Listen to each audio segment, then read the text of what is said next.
माँ जी बड़ी जोरों की भूख लगी है, चलिए अब पहले कुछ खा लेते हैं। मेरा तो मैगी जैसा कुछ खाने का मन कर रहा है और मुझे तो अब उसकी खुशबू भी आने लगी है। बहू, तुझे मैगी की वो खुशबू वहाँ से आ रही है, वो देख वो ठेला। दोनों सास बहू सिर्फ 5 रुपए में मैगी बना कर देती हैं। क्या सिर्फ 5 रुपए में? भला ऐसा भी क्या है इसकी 5 रुपए की मैगी में? ऊपर से भीड़ तो देखो कितनी लगी है। हाँ, मैंने भी इनका नाम ही सुना है। चल आज चल कर खा भी लेते हैं। दोनों सास बहू उस मैगी ठेले के पास जाती हैं और उनसे एक एक प्लेट मैगी लेती हैं। वो जैसे ही मैगी का पहला निवाला मुंह में डालती है तो उसका टेस्ट भूल नहीं पाती। ओह वाह, सचमुच ये मैगी तो कितनी टेस्टी है। It's really very awesome. It's much better than 5 star hotel Maggi. उसकी बात सुनकर उस ठेले पर काम कर रही बहू प्रीति उससे कहती है, thank you so much madam for your appreciation. Oh वाह, तुम तो बहुत ही अच्छी इंग्लिश बोलती हो। मतलब तुम पढ़ी लिखी हो तो फिर ये सब काम क्यों कर रही हो? तभी प्रीति की सास जानकी जो उसके बगल में ही खड़ी थी नितिका से कहती है, बेटी ये तो मेरी बहू की मजबूरी है, नहीं तो ये तो अच्छी पढ़ी लिखी लड़की है। कैसी मजबूरी? दरअसल मेरे पति को जुए की बुरी लत लग गई थी। एक रोज जब हम सब घर में थे तो मेरे पति भागते भागते मेरे पास आए। प्रीति, मुझे वो तुम्हारे कुछ गहने चाहिए होंगे। गहने? लेकिन क्यों? क्योंकि मैं उन गहनों को इन्वेस्ट करना चाहता हूँ, फिर हमारा खुद का कोई काम शुरू करना चाहता हूँ ताकि फिर हमें पापा की पेंशन पर ही गुजारा ना करना पड़े, और मैं अपने घर वालों की सारी शिकायतें भी खत्म कर दूंगा। ये तो अच्छी बात है जी, आप रुकिए, मैं अभी अपने गहने लेकर आई। प्रीति गहने लाकर अपने पति को दे देती है। ये लीजिए जी, भगवान करे आपका बिजनेस तरक्की पर पहुंचे। अपने पति पर भरोसा कर वो उसे गहने दे देती है। नितेश वो गहने लेकर चला जाता है और शाम तक घर नहीं लौटता। लेकिन शाम को कुछ गुंडे उनके घर आते हैं और सामान उठाकर फेंकने लगते हैं। अरे ये क्या कर रहे हो तुम लोग, और ये हमारा सामान यहाँ से उठाकर क्यों फेंक रहे हो? चुप कर बुढ़िया, तेरा बेटा ये घर जुए में हार चुका है, साथ ही उसने हमारे 4 लाख रुपए भी देने हैं। उसको बोल जल्दी से हमारे पैसे हमें दे। भगवान, हमारा बेटा जुआरी निकला, उसने तो हमें कहीं का नहीं छोड़ा। मैंने तुमसे पहले ही कहा था उस नालायक से इतनी संस्कारी लड़की की शादी मत करवाओ, लेकिन तुम सुनती कहाँ हो। इसमें किसी का क्या दोष बाबूजी, ये तो मेरी किस्मत थी। चलिए अब हमें ये घर छोड़ना होगा। वो बैग उठाकर सड़कों पर भटकने लगते हैं। सड़क पर पटरी किनारे काफी गरीब लोग लेटे हुए थे, तो वहीं कुछ न कुछ छोटा मोटा सामान बेचकर वो गुजारा भी कर रहे थे। भगवान ने ऐसा नालायक बेटा दिया जिसके कारण हमें बुढ़ापे में ये दिन देखने पड़ रहे हैं। इससे तो अच्छा होता कोई उस जैसी सामने वाली लड़की की तरह कोई होनहार लड़की दे देता, जो छोटा मोटा काम करके अपने परिवार का पेट तो पाल रही है। समझ नहीं आ रहा अब हम कहाँ जाएंगे। अगर आप दोनों को ऐतराज ना हो तो हम मेरे मायके चले। माँ बाबूजी के मरने के बाद वो घर खाली पड़ा है। उनकी इकलौती संतान होने के नाते मैं ही उनकी बेटा और बेटी थी। उस घर में रहेंगे तो मुझे लगेगा मेरे माँ बाबूजी के साथ ही रह रही हूँ। ठीक है बेटी, अब हमारे पास और कोई चारा भी नहीं है। अब वो अपने सास ससुर के साथ अपने मायके के कच्चे घर में रहने लगती है। प्रीति के ससुर की पेंशन बहुत कम थी, जिससे घर का गुजारा चलना मुश्किल हो रहा था। ऊपर से बुढ़ापे में दवाइयों का खर्चा वो अलग। मेरी पेंशन भी बहुत कम है, अब इतनी कम पेंशन में हम घर कैसे चलाएंगे? अब मुझे ही कुछ न कुछ करना होगा। फिर प्रीति नौकरी की तलाश करने जाती है, लेकिन एक्सपीरियंस न होने के कारण उसे कहीं भी नौकरी नहीं मिलती। एक रोज जब वो घर लौट रही होती है, तभी उसकी नजर सड़क किनारे खड़े ठेले वालों पर जाती है। ये आइडिया मेरे दिमाग में क्यों नहीं आया, लेकिन यहाँ तो मोमोज समोसे पकौड़े के ठेले हैं, फिर मैं कौन सा काम शुरू करूँ? वो ये सोच ही रही थी कि तभी उसकी नजर एक बच्चे पर जाती है जो अपनी माँ से मैगी खाने की जिद कर रहा था, लेकिन बाजार में कोई ठेला न होने के कारण वो मैगी नहीं खा पाता। प्रीति अब मैगी का ठेला खोलने की सोचती है। अब वो थोड़े से पैसे उधार लेकर खुद का मैगी का ठेला खोल लेती है, जिसमें वो मिक्स वेज मैगी, मसाला जीरा की छौंक वाली मैगी, ऐसी कई तरह की मैगी बनाकर बेचती है। उसकी मैगी की कीमत अलग अलग होती है। गर्मा गर्म मैगी सुनकर लोग उसके पास आने लगते हैं, जिससे उनकी आमदनी होने लगती है। लेकिन एक रोज प्रीति की नजर एक गरीब बच्ची पर जाती है जो दूर से खड़े होकर मैगी को देख रही थी। प्रीति उसके पास गई तो वो अपने हाथ की मुट्ठी खोलकर 5 रुपए आगे बढ़ाती है। मेरे पास तो सिर्फ 5 रुपए है, क्या आप इसमें मैगी दे देंगी? उसकी बातें सुनकर प्रीति की आंखों में आंसू आ गए और अब उसने फैसला किया कि वो 5 रुपए में मैगी बनाकर बेचेगी, ताकि गरीब लोग भी उसकी मैगी का स्वाद चख सके। उस दिन के बाद दोनों सास बहू ने 5 रुपए में मैगी बेचना शुरू कर दिया। अब तो उनके ग्राहक और भी बढ़ गए।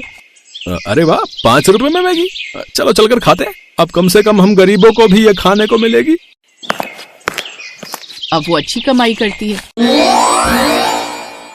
बस बहन, उसी दिन से हमने ये काम शुरू कर दिया। तुम्हारी मैगी का स्वाद तो बहुत ही अच्छा है। लगता है मुझे जिसकी तलाश थी वो मुझे मिल गई। क्या मतलब? मतलब मेरा शहर में एक बहुत ही बड़ा होटल है और उसमें मुझे मैगी नूडल्स बनाने के लिए कुक की जरूरत थी, इसीलिए मैं इस गांव में आई थी। तो क्या तुम मेरे उस होटल में मैगी बनाने का काम करोगी? इसके बदले तुम्हें महीने की 30,000 रुपए सैलरी दूंगी और रहने के लिए जगह अलग से। कहो तुम्हें ये ऑफर मंजूर है? ऐसा ऑफर कौन नहीं पाना चाहेगा, लेकिन मेरी एक शर्त है, मैं किसी की नौकरी नहीं करना चाहती। इसलिए मैं चाहती हूँ कि जो भी प्रॉफिट होगा उसका 50-50% शेयर करेंगे। साथ ही मैं अपने सास ससुर को अपने साथ ही रखूंगी, क्योंकि इनके अलावा मेरा कोई नहीं है। सच में तुम बहुत ही स्मार्ट हो। तुम्हारे साथ काम करने में मजा आएगा। मुझे ये शर्त मंजूर है। फिर बहुत जल्द प्रीति शहर शिफ्ट हो जाती है और नितिका के होटल में काम करने लगती है, जहां वो और भी 3 गुना ज्यादा कमाई करने लगती है। अब वो अपने सास ससुर के साथ खुशी खुशी अपना जीवन बिताती है।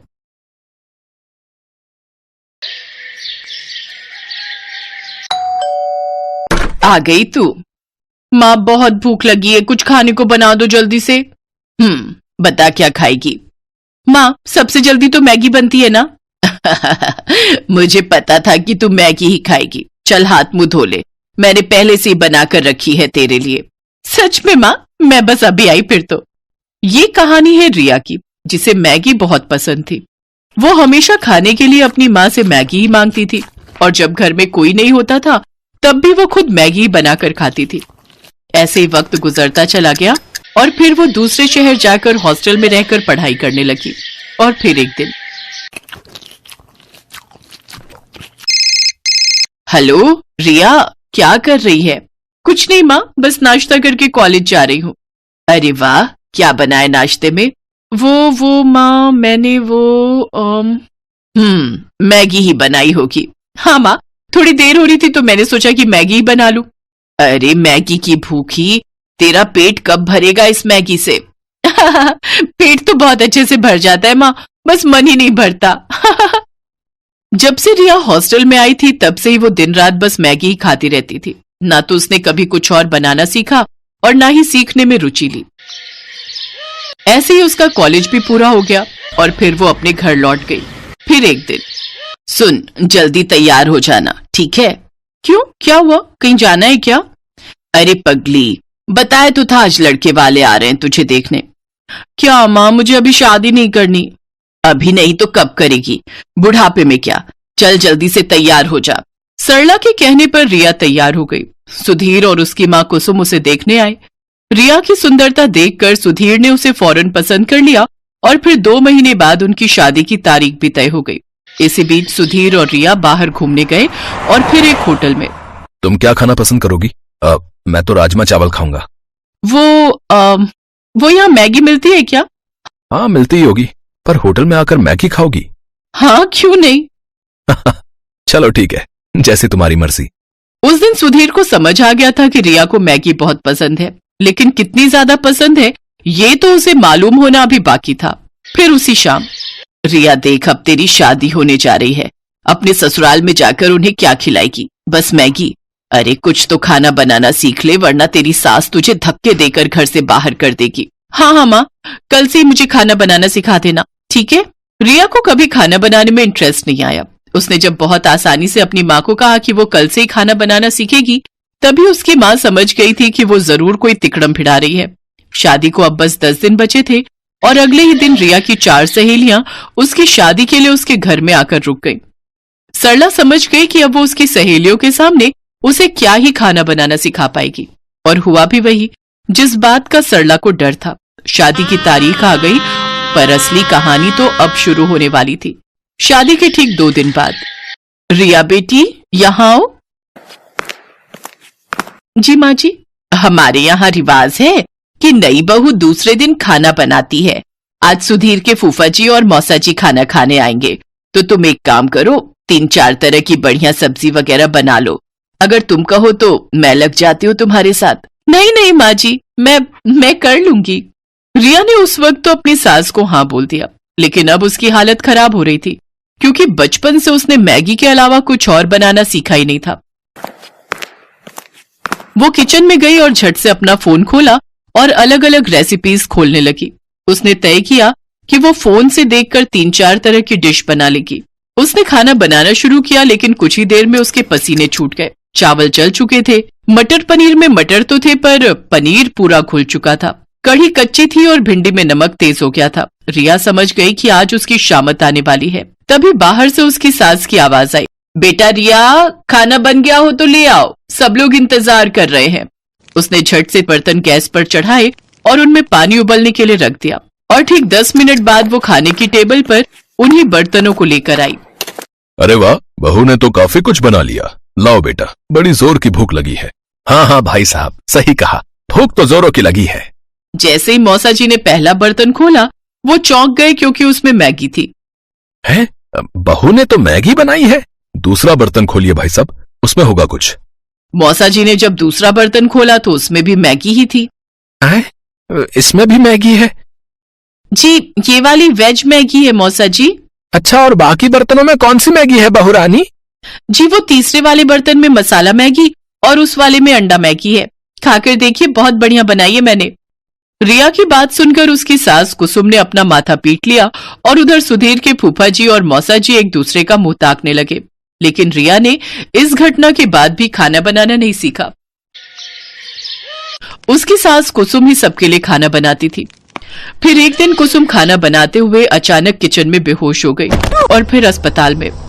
देखिए, अब इनकी उम्र हो रही है, बेहतर है कि ये ज्यादा से ज्यादा आराम करें। और हाँ, खाने में इन्हें हेल्दी फूड दीजिए, जैसे सूप, पनीर, दूध, दही, अंडे से बनी चीजें। घर का खाना खाएंगी तो जल्दी से ठीक हो जाएंगी, वरना कमजोरी बढ़ती ही जाएगी और फिर बड़ी मुश्किल हो जाएगी।